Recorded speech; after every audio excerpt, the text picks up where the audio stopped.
దేవాలయానికి వెళ్ళినప్పుడు ఆడవాళ్లే కాదు ఎవరైనా సరే అసలు నియమాలు ఏమంటాం, ఎటువంటి నియమాలను మనం పాటించాలి? దేవాలయానికి వెళ్ళేటప్పుడు ముఖ్యంగా మగవాళ్ళైనా ఆడవాళ్ళైనా కూడా మన సాంప్రదాయ దుస్తులు ధరించి వెళ్ళాలి, మొట్టమొదటి విషయం. రెండవది, చెప్పులు వేసుకుని నువ్వు గుడికి వెళ్ళావు, చెప్పులు విప్పి కాళ్ళు కడుక్కొని లోపలికి వెళ్ళాలి. ఇది ఇంకొక ముఖ్య విషయం. ఆడపిల్లలు తప్పకుండా జుట్టు ముడిపెట్టుకుని కానీ అల్లుకుని కానీ వెళ్ళాలి. సాంప్రదాయ దుస్తులు పాటించకుండా గుళ్ళోకి అసలు ఎలా చేయకూడదు. గుడి వాళ్ళు మేనేజ్మెంట్ చేయాలి ఈ పని, తెలిసిందమ్మా. ఇటువంటి నియమాలు పాటించాలి. అలాగే ఉదయం గుడికి వెళ్తున్నావు, కాస్త ఇంటి పక్కనే ఉన్న గుడికి అనుకో, ఏం తినకుండా వెళ్ళి గుడికి దండం పెట్టుకుంటారా చక్కగా. ఈ గుడికి వెళ్తున్నానన్న మాట పోయింది, నేను టెంపుల్కి వెళ్తున్నాను. ఏమి గుడి అన్న మాట, దేవాలయం అన్న మాట ఉపయోగించలేవా నువ్వు? లేదు. ఆయన అక్కడ ఏదో ఆకాశ దీపం పెడుతూ ఉంటాడు, వీళ్ళందరూ వెళ్ళి అందులో నూనె వేయాలి. మనం నూనె వేస్తే అయిపోయిందండి,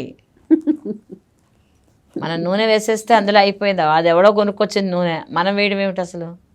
ఒకళ్ళు తీసుకొచ్చిన పండే మనం పట్టుకెళ్ళి ఇవ్వకూడదు. ఈ నియమాలన్నీ పాటించాలి. దేవాలయంలో ప్రసాదం పెట్టారు, చక్కగా తిని అవి అక్కడే పడేసేస్తూ ఉంటారు. అవును. చేయి కడుక్కోవడం అనేది లేదు, ఒక ఎంగిలి అనేది లేదు, ఒక శుచి అనేది లేదు. బట్టలకి వాటిలతోటి ముట్టేసుకుంటూ ఉండడం, రాసేసుకుంటూ ఉండడం, ఇవన్నీ పాటించాలి. భగవంతుడి మీద ఏకాగ్రత ఖచ్చితంగా ఉండాలి. ఇంకొక పెద్ద దోషం ఏమిటంటే, ఎంతమంది ఇంట్లో ఉంటే అంతమంది గోత్రనామాలు చెప్పడం. ఇది పెద్దది. అసలు ఆయన ఆ పేర్లు పలకడానికి రావండి, ఎందుకంటే అవి ఇప్పటి పేర్లు కాదు కదా. ఆ పూజారి గారికి కూడా పాప ఆయన ఏం చేస్తాడు వీళ్ళు చెప్తుంటేను. ఎంతోమంది ఏమండి, ఒక భార్య ఉంటుంది అంతే కదా. ధర్మపత్ని అనేటటువంటి ఒక పెద్ద క్రెడిట్ ఇస్తుంది వేదం మనకి. మళ్ళీ ఇంకే మన పేరు ఎందుకు అక్కడ? సహకుటుంబస్య అని కూడా అంటున్నారు కదా, సపుత్రస్య సబాంధవస్య చెప్తున్నారు. మళ్ళీ అయినా సరే ఈ పేరు ఆ పేర్లన్నీ చెప్పడం. ఆ పేర్లన్నీ వాళ్ళు అసలు నిద్ర లేస్తారో తెలియదు, ఎక్కడ ఉంటారో తెలియదు, స్నానం చేస్తున్నారో తెలియదు, ఎక్కడ ఉంటారో తెలియదు. ఈ పేర్లన్నీ ఆయన చెప్పాలి. ఎందుకు? మూలకి పోస్తే నీరు సరిపోతుందిగా మనకి, ఆకుకి పువ్వుకి పోస్తున్నా పోయట్లేదు కదా. అంతే కదా. చెట్టు మూలానికి పోస్తే అన్నిటికీ తీసుకుంటుంది, అంటే మూల యజమానికి ఇస్తే సరిపోతుంది. లేదండి, ఇంట్లో యజమానితో పాటు ఎంత మంది ఉన్నారు. నిజమమ్మా. మొన్న ఈ మధ్య మేము దేవాలయానికి వెళ్తే మా మామగారి పేరు చెప్పి, మా వారు సహకుటుంబస్య అని చెప్పండి అంతే. మా మామగారు అత్తగారి పేరు చెప్పి సహకుటుంబస్య అంటే, నేను పొద్దున్నుంచి ఇప్పటి వరకు ఉన్నాను, ఉగాది రోజు ఇప్పటి వరకు చెప్తున్నానండి, 100 మందికి గోత్రనామాలు చెప్పి, అతను గొంతు కూడా రావట్లా, గోత్రనామాలు చెప్తున్నానండి, మీరు ఒక్కరే ఇట్లా చెప్పింది అని చెప్తున్నారు. చెప్పవలసిన పద్ధతి ఇదే అన్నట్టు. అంటే మనకి తెలుసుకోవాల్సినటువంటి విషయాలు ఇలాంటివే, ఒక్కొక్కళ్ళ పేరు చెప్తేనే వస్తుందని కాదు కదా. అసలు ఎందుకు అదంతా అవసరం కదా, చెప్పకూడదు అలాగ. అసలు తండ్రి బతికుండగా కొడుకు తన పేరు చెప్పుకోవడం ఏమిటి? తండ్రి లేనప్పుడు కొడుకు చెప్పుకోవాలి, తన యజమాని అప్పుడు. ఇప్పుడు తండ్రే యజమాని. ఈ విషయాలన్నీ కూడా మరి తల్లిదండ్రులు పిల్లలకు చెప్పాలండి. ఇవంతా వాళ్ళ తల్లిదండ్రులు. దేవాలయానికి వెళ్ళినప్పుడు మనం ఇలా ఉండాలి నాన్న, ఇలా చెప్పకూడదు మీరు. ఆడపిల్లలైతే తన భర్త మామగారు ఉంటే మామగారి పేరు చెప్పాలి, వాళ్ళ పేరు చెప్పి అది చేయించుకోవాలి, పూజ చేయించుకోవాలి, కానీ వీళ్ళ పేర్లు చెప్పుకొని చేయించుకోకూడదు. అంటే ఇలా అడిగితే ఏమంటున్నారంటే, గ్రహదోషాలు అవి ఉన్నప్పుడు మేము పూజలు చేస్తూ ఉంటామండి, అప్పుడు మరి వీళ్ళ పేరు చెప్పాలి కదా. అంటే తండ్రి పేరు చెప్పండి ఫస్ట్. తండ్రి పేరు చెప్పి అప్పుడు ఆ పిల్లకి దోషం ఉన్నట్టుగానో పిల్లవాడికి దోషం ఉన్నట్టుగానో జపం చేయించండి.